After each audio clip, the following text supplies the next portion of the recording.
शादी के मंडप में रोशनी कुछ ज्यादा ही चमक रही थी। फूलों की खुशबू, शहनाई की मधुर धुन और हर तरफ मुस्कानें। आरव और मीरा, दो नाम कॉलेज के दिनों से एक दूसरे के बिना अधूरे थे। आज वही दो लोग सात फेरों के लिए तैयार खड़े थे। मीरा की आंखों में चमक थी, आरव की मुस्कान में सच्चाई थी।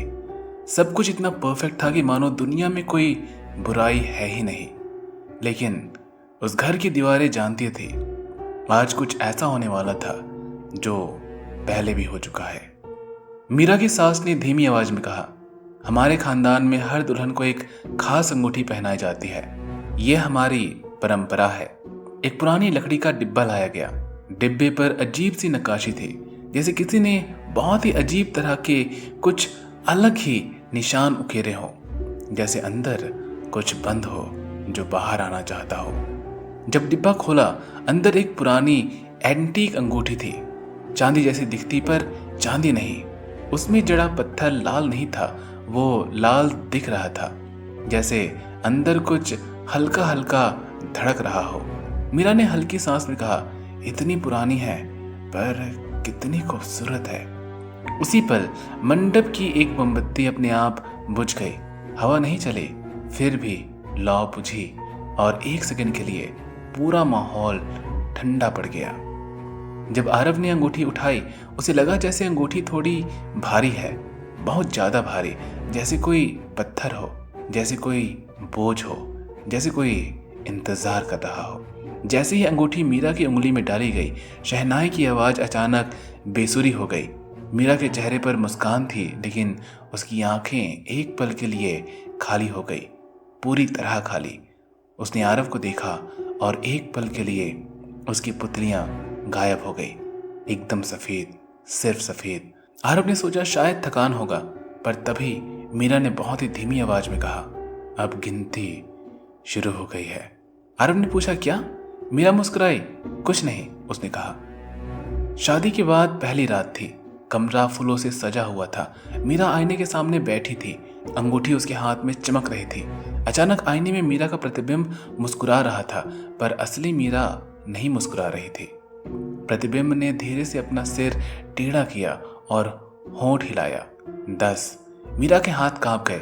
उसने पीछे मुड़कर देखा, कमरे में कोई नहीं था, लेकिन आईने में मीरा के पीछे एक औरत खड़ी थी, सफेद साड़ी में। उसकी उंगली में भी वही अंगूठी थी। उसकी आंखें काली, पूरी काली थी और उसके होंठों पर खून की पतली लकीरें थी। मीरा चीखी, आईना अपने आप चटक गया। कांच के टुकड़े गिरते समय ऐसे आवाज कर रहे थे जैसे कोई हंस रहा हो। उसी रात घर की सबसे बड़ी दादी अचानक बेहोश हो गई और होश में आते ही उन्होंने डरते हुए कहा, उतार दो, उसे उतार दो, नहीं तो फिर से वही सब कुछ एक बार फिर से शुरू होगा। हर 10वीं रात उसका पति बदलने लगेगा और 10वीं सुबह वो इंसान नहीं रहेगा। राघव ने घबराकर पूछा, कौन बदलेगा? दादी की आंखों में डर था। वो जिसे तुम सबसे ज्यादा प्यार करते हो, उसने लड़खड़ाकर बोला। उस रात आरव ने सपना देखा। वो खुद को आईने में देख रहा था, पर आईने में उसका चेहरा धीरे धीरे सड़ रहा था। उसकी आंखें काली हो रही थी और पीछे वही औरत खड़ी थी। उसने आरव के कान में फुसफुसाया, मैं वापस आ गई हूं। और उसकी उंगली में वही अंगूठी चमक रही थी जो कि उसने अपनी वाइफ को पहनाई थी। उसने कहा, गिनती शुरू हो चुकी है, पहली रात गुजर चुकी है, अब 9 रातें बची हैं। पहली रात किसी तरह गुजर गई, लेकिन सुबह ने राहत नहीं दी। सुबह ने डर को जन्म दिया। मीरा नींद से उठी तो उसे लगा कमरे में किसी ने पूरी रात सांस ली हो, भारी, गहरी और धीमी सांसें। उसने बगल में देखा, आरव सो रहा था, पर उसका चेहरा अजीब था, जैसे किसी ने उसकी त्वचा के नीचे हल्की हल्की रेखाएं खींच दी हो। मीरा ने झुककर ध्यान से देखा। वो रेखाएं नसें नहीं थी, वो जैसे अंदर से कुछ रेंग रहा हो ऐसा था। उसी समय आरव की आंखें खुल गई। उसकी पुतलियां कुछ पल के लिए फैल गई, बहुत ज्यादा फैल गई, फिर सामान्य हो गई। तुम ठीक हो? मीरा ने पूछा डरते हुए। आरव मुस्कुराया, लेकिन उस मुस्कान में कुछ ठंडापन था, कुछ अजनबी। मीरा ने महसूस किया अंगूठी गर्म हो चुकी है, धीरे धीरे, जैसे कोई धड़कन उसके भीतर चल रही हो। उसने अंगूठी उतारने की कोशिश की पर अंगूठी फंस गई थी, जैसे त्वचा से चिपक गई हो। उसने जोर लगाया उस अंगूठी को वहां से बाहर निकालने के लिए। अंगूठी तो बाहर नहीं आई, लेकिन उसकी उंगली से खून निकल आया। अंगूठी उतर ही नहीं रही थी। तभी उसके कान के पास वही फुसफुसाहट हुई, दूसरी। पता नहीं किसने बोला। मीरा एकदम से जम गई। कमरे में कोई नहीं था, पर आवाज एकदम साफ थी, कोई गिनती गिन रहा हो ऐसा। पूरे दिन आरव चुप रहा। वो पहले जैसा नहीं था। वो उसे देखता था, लेकिन उसकी आंखें मीरा के चेहरे पर नहीं ठहरती थी। वो उसकी गर्दन पर टिक जाती थी, जैसे कुछ नाप रही हो। शाम को अचानक उसने कहा, तुम्हें पता है इंसान के शरीर में कितनी हड्डियां होती हैं? मीरा चौंकी। क्या? आरव मुस्कुराया। उसने कहा 206, लेकिन तोड़ने पर आवाज सिर्फ एक बार आती है। मीरा के हाथ से चाय का कप गिर गया। आरव तुरंत सामान्य हो गया। सॉरी, मजाक था, ऐसा उसने बोला। लेकिन पहले वो उसकी आवाज नहीं थी, उसकी आंखें मजाक नहीं कर रही थी। मीरा दौड़कर दादी के कमरे में गई। दादी की सांसें तेज थी। उन्होंने मीरा का हाथ पकड़ लिया और उसे सब कुछ बताने लगी। उन्होंने कहा, आज दूसरा दिन है। हर रात वो उसके अंदर गहराई तक जाएगी। पहले मन बदलेगा, फिर आदतें, फिर चेहरा। मीरा की आंखें भर आई। कौन जाएगा? उसने पूछा। दादी की आवाज कांप रही थी। फिर उसने बोला, जिसने पहली बार ये अंगूठी पहनी थी, वो औरत। उसका पति उसे छोड़कर चला गया था। उसने कसम खाई थी, जो भी ये अंगूठी पहनेगी, उसका पति उससे छिन जाएगा और हर 10वीं रात वो पति उसके पास लौट आएगा, लेकिन इंसान बनकर नहीं। रात गहरी थी। कमरे में अजीब सी ठंडक थी। मीरा सो नहीं पा रही थी। आरव उसकी तरफ पीठ करके लेटा हुआ था। अचानक उसकी पीठ की हड्डियां हिलने लगी, धीरे धीरे, जैसे कोई अंदर से आकार बदल रहा हो। मीरा ने डरते हुए हाथ आगे बढ़ाया। आरव ने धीरे धीरे सिर घुमाया। उसकी गर्दन असामान्य से ज्यादा मुड़ी हुई थी, एकदम पीछे दिख रही थी, जबकि आरव अभी भी वैसा ही सो रहा था। उसकी आंखें पूरी तरह काली थी और उसने धीमी आवाज में मीरा को देखते हुए कहा, 8। मीरा का गला सूख गया। कौन हो तुम? वो बहुत जोर से चिल्ला पड़ी। आरव का चेहरा हंसा, लेकिन आवाज 2 लोगों की थी, एक उसकी और एक औरत की। मैं इंतजार कर रही थी, उसने कहा। अचानक कमरे की सारी लाइटें झपकने लगी। आईने के टूटे टुकड़ों में एक ही चेहरा दिख रहा था, सफेद साड़ी वाली औरत। उसकी उंगली में वही अंगूठी थी और उसके पीछे खड़ा था आरव, पर उसका चेहरा सड़ा हुआ था। उसकी त्वचा झड़ रही थी और वो मुस्कुरा रहा था। मीरा चीख पड़ी और अगले ही पल सब सामान्य हो गया। आरव गहरी नींद में था, जैसे कुछ हुआ ही नहीं, पर उसके तकिए पर काले रंग का एक दाग था, जैसे राख हो, जैसे जला हुआ मांस। और मीरा की उंगली पर अंगूठी पहले से ज्यादा चमक रही थी। अगले दिन तीसरी दिन की सुबह थी। घर में अजीब सी खामोशी थी, ना पंछियों की आवाज, ना बाहर बच्चों का शोर, जैसे पूरा माहौल किसी अनदेखी चीज का इंतजार कर रहा हो। मीरा ने आईने में खुद को देखा। उसकी आंखों के नीचे हल्के काले घेरे आ गए थे, लेकिन वो उसके डर की वजह से नहीं थे। वो जैसे नींद में किसी ने उसकी ऊर्जा चूस ली हो, ऐसी लग रही थी। और अंगूठी अब लाल नहीं थी, वो गहरा गाढ़ा लाल हो गई थी, जैसे पत्थर के अंदर धुआं भर गया हो। आरव किचन में खड़ा था, चाय बना रहा था। सब कुछ सामान्य था, बहुत ज्यादा सामान्य। तुम ठीक हो? मीरा ने पूछा। मैं कभी इतना ठीक नहीं था, उसने मुस्कुराकर कहा, पर उसकी मुस्कान में वो गर्माहट नहीं थी। मीरा की नजर अचानक नीचे गई। आरव की परछाई उसके पैरों के साथ नहीं चल रही थी, वो 1 सेकेंड पीछे थी, जैसे परछाई को आदेश मिलने में देर लग रही हो। मीरा की सांस अटक गई। आरव रुको, उसने कहा। आरव ने सिर घुमाया। परछाई ने 2 सेकेंड बाद सिर घुमाया, और जब परछाई ने सिर घुमाया, उसकी आंखें चमक रही थी। शाम तक आरव का व्यवहार बदल चुका था। वो बार बार खिड़की के बाहर देखता, जैसे कोई उसे बुला रहा हो। धीरे धीरे शाम ढली और रात हुई। तीसरी रात मीरा ने सोने का नाटक किया। वो जानना चाहती थी कि अब क्या होगा। रात के ठीक 3:10 पर उंगली जलने लगी। मीरा की उंगली से धुआं निकलने लगा, पर उसे दर्द नहीं हो रहा था, सिर्फ ठंड लग रही थी, बहुत ठंड। उसी समय आरव बिस्तर से उठकर खड़ा हो गया। उसकी हर हरकत धीमी, टूटी हुई थी, जैसे कोई कठपुतली हो। वो आईने के टूटे हिस्से के सामने जाकर खड़ा हो गया और उसने खुद को नहीं, किसी और को देखा। साथ, उसकी आवाज आई। मीरा उठकर बैठ गई। कौन साथ? आरव धीरे धीरे मुड़ा। उसकी आंखों में अब कोई सफेदी नहीं थी, वो पूरी काली थी, जैसे कोई गड्ढा, जैसे अंदर गिर जाओ तो कभी बाहर ना आ सको। उसने मीरा की तरफ हाथ बढ़ाया। उसकी उंगलियां अब लंबी हो चुकी थी, हड्डियां उभर आई थी, त्वचा के नीचे कुछ रेंग रहा था। तुमने मुझे बुलाया है, वो बोला। तुम्हारे प्यार ने मेरा रास्ता खोल दिया। मीरा पीछे हट गई। मैंने कुछ नहीं किया, उसने कहा। आरव की आवाज अब दो परतों में गूंज रही थी, एक उसकी और एक औरत की। उसने बोला, प्यार सबसे बड़ा दरवाजा होता है। अचानक कमरे की दीवार पर दरार पड़ गई। दरार से काला धुआं निकलने लगा और उस धुएं से वही औरत बाहर आई, सफेद साड़ी में। उसका चेहरा अब साफ दिख रहा था। आंखें नहीं थी, सिर्फ खाली गड्ढे थे। उसकी उंगली में वही अंगूठी थी, पर उसकी अंगूठी से खून टपक रहा था। औरत ने मीरा के सामने खड़े होकर कहा, मैंने भी ऐसे ही प्यार किया था। मेरे पति ने मुझे धोखा दिया। मैंने उसे मारा और मरते समय उसने मुझे श्राप दिया कि जो भी इस अंगूठी को पहनेगी उसका पति हर रात मेरा होगा और 10वीं सुबह वो पूरी तरह मेरा बन जाएगा। मीरा की चीख निकल गई। नहीं, औरत मुस्कुराई। उसकी गर्दन 180 डिग्री घूम गई। अब 7 रात बचे हैं, उसने बहुत ही गहरी आवाज में कहा, और आज मैंने उसका दिल छू लिया है। अचानक सब कुछ शांत हो गया। धुआं गायब, दीवार पर दरार गायब। आरव बिस्तर पर गिर पड़ा, गहरी नींद में। मीरा कांप रही थी। उसने आरव का सीना छुआ। दिल धड़क रहा था, लेकिन धड़कन 2 थी, एक उसकी और एक शायद किसी और की। 3 रातें अब तक गुजर चुकी थी। मीरा अब हर आवाज पर चौंक जाती। हर परछाई उसे ऐसा लगता जैसे कि उसे ही देख रही है।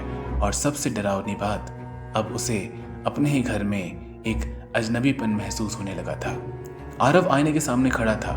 वो अपनी उंगलियां गिन रहा था, धीरे धीरे, 1, 2, 3, जैसे उसे याद करना पड़ रहा हो कि उसके हाथ में कितनी उंगलियां हैं। मीरा ने पीछे से पूछा, क्या कर रहे हो? आरव ने बिना मुड़े जवाब दिया, देख रहा हूं सब कुछ अभी भी मेरा है या नहीं। उसकी आवाज सामान्य थी, पर आईने में उसका प्रतिबिंब मुस्कुरा रहा था, और असली आरव बिल्कुल भी नहीं। मीरा का गला सूख गया। दोपहर तक सब कुछ सामान्य रहा, पर शाम को अचानक आरव बेहोश हो गया। मीरा घबराई। वो उसे हिलाने लगी। आरव उठो, वो चिल्ला रही थी। उसने अपना कान उसके सीने पर लगाया और उसी पल उसका खून जम गया। धड़कन 2 नहीं थी, 3 थी। 3 अलग अलग रिदम, एक तेज, एक धीमी और एक बिल्कुल ठंडी, जैसे कोई मृत दिल धड़क रहा हो। मीरा दौड़कर दादी के पास गई। दादी की हालत अब बिगड़ चुकी थी। उन्होंने कांपते हुए कहा, चौथी रात से वो उसके शरीर में जगह बनाना शुरू करती है। पहले दिल, फिर सांस, फिर चेहरा। मीरा रो पड़ी। इसे रोको दादी, उसने दादी का पैर छूते हुए कहा। दादी ने डरते हुए कहा, अगर 7वें दिन से पहले अंगूठी नहीं उतारी तो 10वीं सुबह उसका चेहरा उसका नहीं रहेगा, वो उसका पति बन जाएगा। और यह सब सुनते ही मीरा के पैरों तले जमीन खिसक गई। चौथी रात को रात के 2:50 हो रहे थे। कमरे का दरवाजा अपने आप बंद हो गया। खिड़की के शीशे पर खरोचों की आवाजें आने लगी, जैसे बाहर कोई नाखून घिस रहा हो। मीरा बिस्तर पर बैठी थी, अंगूठी जल रही थी। उसी समय आरव का शरीर झटकने लगा। उसकी पीठ धनुष की तरह मुड़ गई। उसकी आंखें खुली थी, पूरी तरह काली। उसने गहरी आवाज में कहा, 6। मीरा पीछे हट गई। मुझे छोड़ दो, उसने कहा। आरव का शरीर हवा में उठ गया।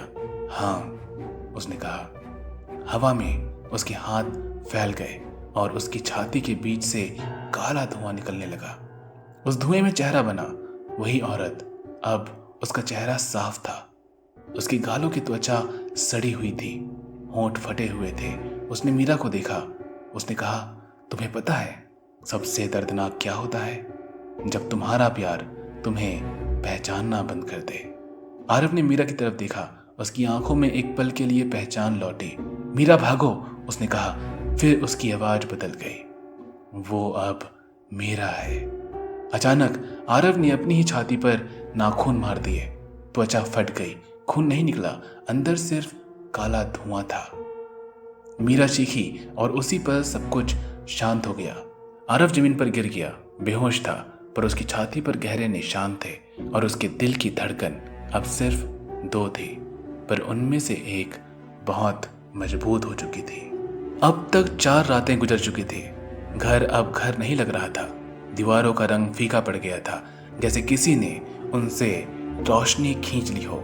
मीरा की उंगली पर अंगूठी अब ठंडी नहीं थी, वो धड़क रही थी, स्पष्ट, जैसे उसके भीतर कोई दिल बस गया हो। आरव खिड़की के पास खड़ा था।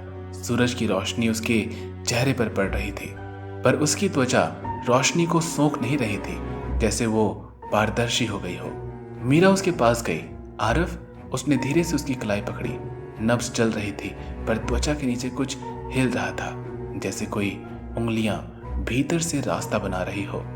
आरव ने उसकी तरफ देखा। उसकी आंखों में इस बार डर था, सचमुच का डर। उसने कहा, मीरा, अगर मैं बदल जाऊं तो तुम मुझे रोकना।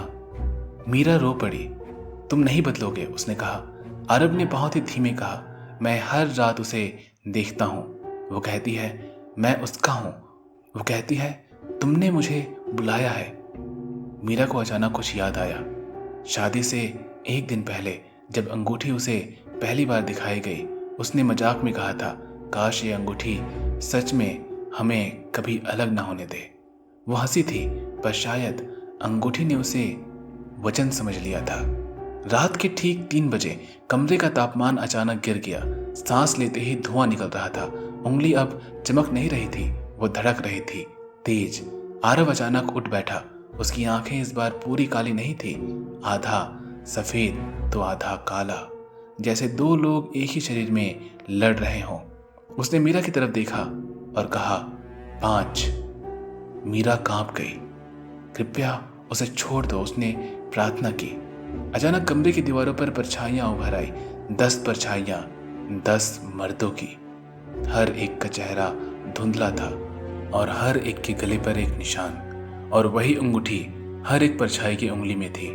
और सबके पीछे खड़ी थी वो औरत। अब वो पहले से ज्यादा साफ दिख रही थी। उसकी आंखों के गड्ढे से काला तरल बह रहा था। उसने मीरा की तरफ हाथ बढ़ाया और कहा, हर बार मैंने उसका पति लिया, हर बार प्यार जीता, हर बार वो मुझे छोड़ गया, पर इस बार नहीं। मीरा चिल्लाई, क्यों कर रही हो ये सब कुछ? औरत की आवाज टूट गई। उसने कहा, क्योंकि मैं अभी भी इंतजार कर रही हूं, पर वो कभी वापस नहीं आएगा। अचानक आरव जोर से चीखा। उसने अपना सिर दीवार से दे मारा। दीवार पर दरार पड़ गई। मीरा भागो, उसने जोर से कहा। उसकी आवाज कुछ पल के लिए उसकी थी, और फिर वो औरत एक बार फिर से बोली, अगर मैं 6ठी रात तक बचा रहा तो शायद तुम मुझे वापस ला सको। फिर उसका चेहरा टेढ़ा हो गया, हड्डियां खिसकने लगी। उसकी मुस्कान फैल गई, बहुत ही बुरी तरीके से, जैसे कि उसका आधा चेहरा काट दिया गया हो। अब मैं अंदर हूं, उसने कहा। और वो औरत अब आरव के पीछे खड़ी नहीं थी, वो उसके भीतर थी। आरव ने मीरा की तरफ देखा। उसकी आंखों में अब 3 रंग थे, सफेद, काला और बीच में लाल बिंदु। उसने फुसफुसाकर कहा, 5, खत्म। अचानक शब्द शांत हो गया, पर इस बार कुछ अलग था।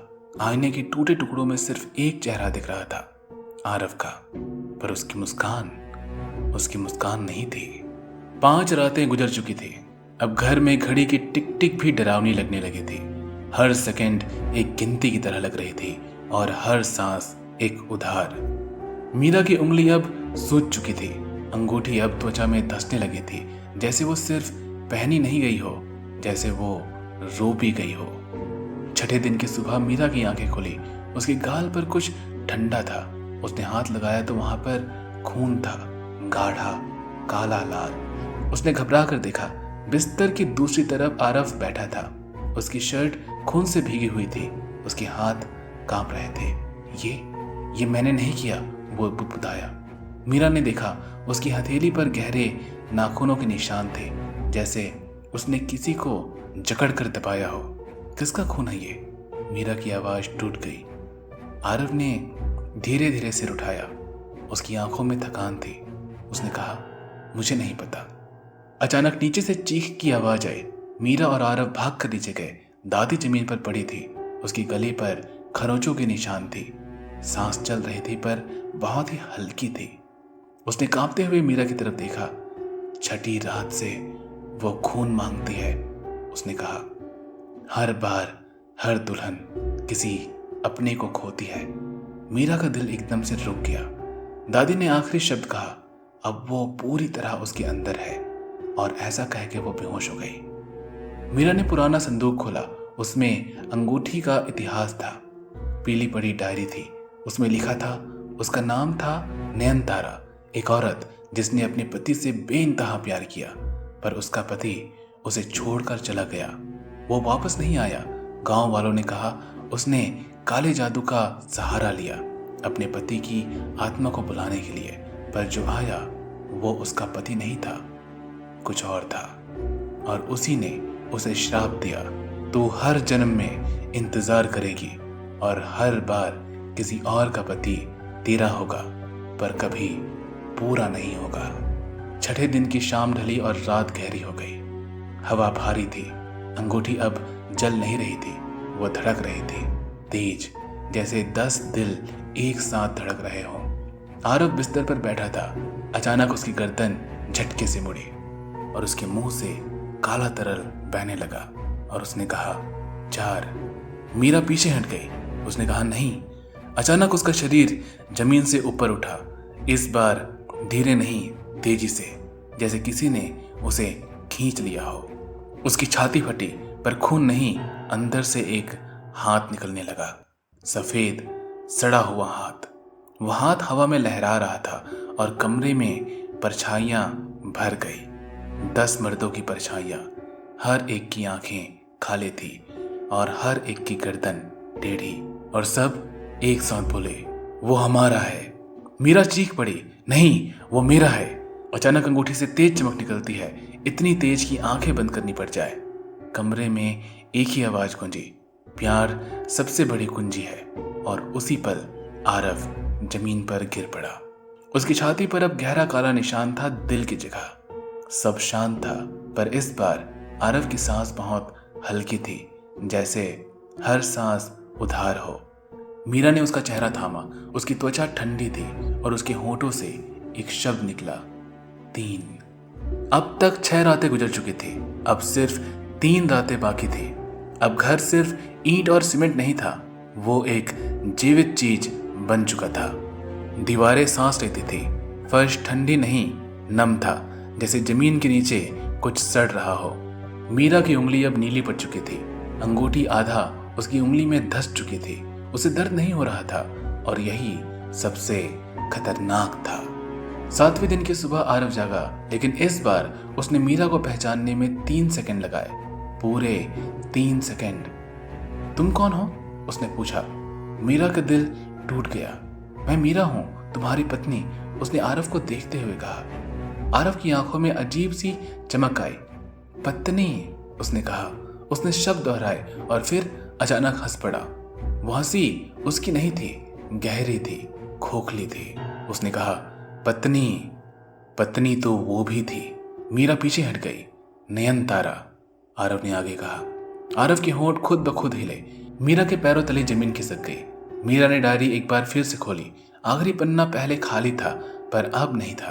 अब उस पर ताजा स्याही से लिखा गया था, 7वीं रात को अगर दुल्हन अपना खून अंगूठी पर चढ़ा दे तो श्राप टूट सकता है, लेकिन किसी एक को जाना होगा। मीरा का गला सूख गया। किसी एक को का क्या मतलब? 7वीं रात को रात के 3:07 हो रहे थे। हवा इतनी भारी थी कि सांस लेना मुश्किल हो रहा था। अंगूठी अब धड़क नहीं रही थी, वो सांस ले रही थी, धीरे धीरे। आरव बिस्तर पर बैठा था। उसकी आंखें अब पूरी तरह काली थी। उसकी नसें त्वचा के ऊपर उभरी हुई थी। अचानक उसने सिर उठाया और कहा 3। मीरा ने कांपते हुए चाकू उठाया। डायरी के शब्द उसके दिमाग में अभी भी गूंज रहे थे। खून। अचानक कमरे की दीवारें काली होने लगी, जैसे स्याही फैल रही हो। उस स्याही से वो औरत बाहर आई, नयनतारा। अब वो पहले से ज्यादा ठोस थी। उसके पैरों की आवाज फर्श पर सुनाई दे रही थी। उसकी उंगली में वही अंगूठी थी। उसने मीरा की तरफ देखा और कहा, तुम मुझसे उसका हक छीनोगे? मीरा रो पड़ी। उसने कहा, वो मेरा है। नयनतारा चीखी और उसने भी कहा, वो मेरा भी था। अचानक आरव की छाती से तेज रोशनी निकली। उसके अंदर से 2 परछाइयां लड़ रही थी, एक उसकी और एक नयनतारा की। आरव ने आखिरी बार मीरा की तरफ देखा। उसकी आंखों में आंसू थे और उसने कहा, अगर तुम मुझसे प्यार करती हो तो मुझे मुक्त कर दो। मीरा का हाथ कांप गया। नहीं, नयनतारा फुसफुसाई, एक को जाना होगा। कमरे में बाकी 9 परछाइयां प्रकट हो गई। हर एक वही पति, हर एक टूटा हुआ, और सब एक साथ बोले, खून। मीरा ने चाकू उठाया, अपनी हथेली पर चलाया। खून की धारा निकली। उसने वो खून अंगूठी पर टपकाया। अंगूठी जलने लगी, इतनी तेज कि त्वचा जलने लगी। नयनतारा चीखी, उसकी त्वचा पिघलने लगी। आरव जमीन पर गिर पड़ा। कमरा कांपने लगा। नयनतारा ने मीरा की तरफ देखा। उसकी आंखों में पहली बार दर्द था। तुमने चुना, मीरा चिल्लाई, मैंने प्यार चुना। अचानक अंगूठी फट गई। एक तेज धमाका हुआ और सब अंधेरा हो गया। कमरा सामान्य था, दीवारें साफ थी, आईना टूटा हुआ था। आरव जमीन पर पड़ा था, बिल्कुल शांत। मीरा घुटनों के बल बैठ गई। आरव, उसने कहा। उसने उसकी छाती पर कान रखा। एक धड़कन थी, सिर्फ एक, धीमी पर उसकी। और अंगूठी, वो उसकी उंगली से गिर चुकी थी, टूटी हुई, काली, राख में बदली हुई। लेकिन जैसे ही मीरा ने राहत की सांस ली, पीछे से एक फुसफुसाहट आई, 2। अब सिर्फ 2 दिन बाकी थे। मीरा का खून जम गया, क्योंकि आवाज आरव की थी। 7 रातें खत्म हो चुकी थी, अब सिर्फ 2 बची थी। क्या श्राप सच में टूटा या कुछ और शुरू हुआ? 7वीं रात के बाद घर में एकदम सन्नाटा था। अंगूठी राख बन चुकी थी, डायरी खाली थी, दीवारें सामान्य थी। सब कुछ ऐसा था जैसे कि कुछ हुआ ही नहीं हो। लेकिन मीरा के कानों में अभी भी वो फुसफुसाहट गूंज रही थी, 2। आरव बिस्तर पर बैठा था, शांत था, बहुत ज्यादा शांत। उसकी आंखें अब सामान्य दिख रही थी। उसने मीरा की तरफ देखा। पहचान थी, नरमी थी, सब खत्म हो गया। उसने कहा। मीरा की आंखों में आंसू आ गए। हाँ, शायद। लेकिन तभी मीरा ने देखा कि आरव की परछाई जमीन पर नहीं थी, वो दीवार पर थी, और दीवार वाली परछाई हिल नहीं रही थी। मीरा ने अंगूठी की राख उठाने की कोशिश की। जैसे उसने उसे छुआ, उसकी अंगूठी में ठंड उतर गई। अचानक उसके दिमाग में तस्वीर चमकने लगी, नयनतारा, मंडप, उसका पति और एक नदी का किनारा। नयनतारा का पति मरा नहीं था, वो भाग गया था। उसने किसी और औरत से शादी कर ली थी। नयनतारा पागल हो गई थी। उसने आत्मा नहीं बुलाई थी, उसने खुद को मारा था। और मरते समय उसने श्राप नहीं मांगा था, उसने बदला मांगा था। श्राप उसने अपने पति को दिया था। मरते समय उसने कहा था, तू हर जन्म में इंतजार करेगा और हर बार तुझे अधूरा प्यार मिलेगा। मीरा का दिल बैठ गया और उसने खुद से पूछा, तो फिर आरव के अंदर कौन था? 8वें दिन की शाम ढली और रात गहराई। रात के 3:03 पर अचानक कमरे का दरवाजा खुला। धीरे धीरे, हवा नहीं थी लेकिन फिर भी पर्दे उड़ने लगे। आरव बिस्तर पर सीधा बैठ गया। उसकी आंखें खुली। इस बार काली नहीं थी, सफेद थी, पूरी सफेद। उसने कहा, 2। मीरा कांप उठी। उसने आगे कहा, तुमने सोचा तुमने उसे जला दिया? आवाज नयनतारा की नहीं थी, गहरी थी, पुरुष की आवाज, एक आदमी की। उसने कहा, मैं हूं। दीवार पर परछाई उभरी, एक मर्द की थी। गले में रस्सी का निशान था, आंखें बाहर निकली हुई थी। वो बोला, मैं उसका पति हूं। मीरा की सांस रुक गई। मैंने उसे श्राप दिया था और अब हर बार मैं वापस आता हूं। आरव का शरीर झटका खाकर खड़ा हो गया। उसकी छाती पर जो काला निशान था वो फैल गया, जैसे कोई अंदर से बाहर आ रहा हो। उसने कहा, तुमने उसे मुक्त किया, अब मैं पूरा हूं। कमरे में दसों परछाइयां फिर से उभरी, पर इस बार सबके चेहरे एक जैसे थे। वही मर्द, हर बार वो, और हर बार वही अंत। मीरा चीखी, तो तुम क्या चाहते हो? दीवार पर परछाई हंसी और उसने कहा, प्यार।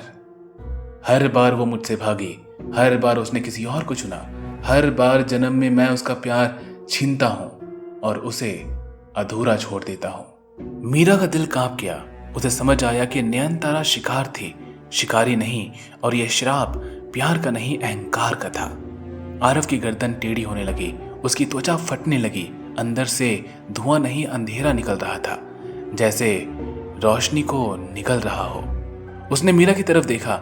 इस बार उसकी आंखों में आंसू नहीं थे, सिर्फ खालीपन था, और उसने कहा, एक। मीरा के पैरों तले जमीन खिसक गई। अब सिर्फ एक रात बची थी, और अब असली दुश्मन सामने है। नयनतारा नहीं, बल्कि उसका पति, और वो हर बार लौटता है, हर जन्म में, हर शादी में। 8 रातें बीत चुकी थी, अब गिनती रुक चुकी थी। सिर्फ एक शब्द हवा में तैर रहा था, एक, और फिर सन्नाटा। 9वें दिन की रात को घड़ी ने जैसे ही 3 बजाए, कमरे में अंधेरा गहरा हो गया, इतना गहरा कि सांस लेते वक्त भी डर लगने लगा। आरव खड़ा था, उसकी त्वचा फट रही थी, अंदर से चेहरा उभर रहा था। वही मर्द, नयनतारा का पति। उसकी आंखों में नफरत नहीं थी, वो खाली थी, ठंडी। मैं हर बार लौटता हूं, उसने कहा। उसकी आवाज गूंजी। हर बार कोई दुल्हन मुझे प्यार से बुलाती है, हर बार मैं उसका सब कुछ ले जाता हूं। मीरा कांप रही थी। तुम क्या चाहते हो? उसने कहा। वो हंसा और फिर बोला, मैं चाहता हूं कि कोई भी प्यार पूरा ना हो। मीरा को अचानक समझ आया कि वो अंगूठी श्रापित नहीं थी, वो दरवाजा थी। दरवाजा उस अहंकारी आत्मा के लिए जो हर बार दुल्हन के कभी अलग न होने वाले वचन से रास्ता पाता था। प्यार उसे बुलाता था, डर उसे ताकत देता था, और खून उसे शरीर। आरव अब पूरी तरह उसके कब्जे में था। उसकी आंखें सफेद थी, उसकी आवाज पर आई थी। अब मैं पूरा हूं, उसने कहा। मीरा ने उसकी तरफ देखा। आंसू रुक चुके थे, डर खत्म हो चुका था, अब सिर्फ प्यार था। उसने धीरे से आरव का चेहरा थामा। अगर तू हर बार लौटता है तो मैं भी हर बार लौटूंगी, उसने कहा। उसने अपनी उंगली की जली हुई त्वचा को चीर दिया। खून बहने लगा, लेकिन इस बार उसने अंगूठी पर नहीं, आरव के दिल पर हाथ रखा। ये मेरा वचन है, मैं तुम्हें छोड़ूंगी नहीं। अचानक कमरे में तेज रोशनी फैली, दीवारों पर परछाइयां चिल्लाई। वो मर्द चीखा, नहीं, डर दिखाओ, नफरत दिखाओ। मीरा ने आंखें बंद की और उसने कहा, मैं डरती नहीं, मैं माफ करती हूं। कमरे में अचानक सन्नाटा छा गया। वो मर्द थम गया। अचानक चेहरा बदलने लगा, नफरत पिघलने लगी। उसकी आंखों में पहली बार दर्द आया। वो फुसफुसाया, उसने मुझे कभी माफ नहीं किया। मीरा ने धीरे से कहा, क्योंकि तुमने कभी माफी मांगी ही नहीं। कमरा कांप उठा। उसकी परछाइयां टूटने लगी, एक एक करके, जैसे शीशों में दरार पड़ती है। वो मर्द चीखा, फिर धीरे धीरे धुंध बन गया और हवा में धुल गया। 10वें दिन की सुबह सूरज की रोशनी कमरे में आई, साफ, गरम। आरव जमीन पर पड़ा था, शांत था। मीरा ने कांपते हुए हाथों से उसका चेहरा छुआ। आरव? कुछ पल सन्नाटा था, फिर एक गहरी सांस। उसकी आंखें खुली। इस बार पूरी तरह उसकी मुस्कान गर्म थी, सच्ची थी। मीरा? उसने कहा। मीरा रो पड़ी। उसने उसका चेहरा कसकर पकड़ लिया। इस बार उसकी छाती में सिर्फ एक धड़कन थी, सिर्फ एक, और वो उसकी थी। लेकिन कुछ कहानियां पूरी तरह से खत्म नहीं होती। कई साल बाद एक पुराने घर की नीलामी में एक छोटी लकड़ी का डिब्बा मिला। अंदर एक नई अंगूठी थी, चांदी जैसी। उसमें हल्का सा लाल पत्थर जड़ा था और अंदर खुदा हुआ था एक शब्द, वचन। और जैसे ही किसी ने उसे छुआ, बहुत धीमी आवाज आई, क्या तुम मुझे कभी नहीं छोड़ोगे? और ये कहानी यहीं खत्म। आशा है आपको ये कहानी पसंद आई होगी। अगर आपने इसको यहाँ तक सुना तो इसे शेयर जरूर करना, ताकि हमारे इस चैनल को रीग्रो होने में मदद मिल सके। Thank you.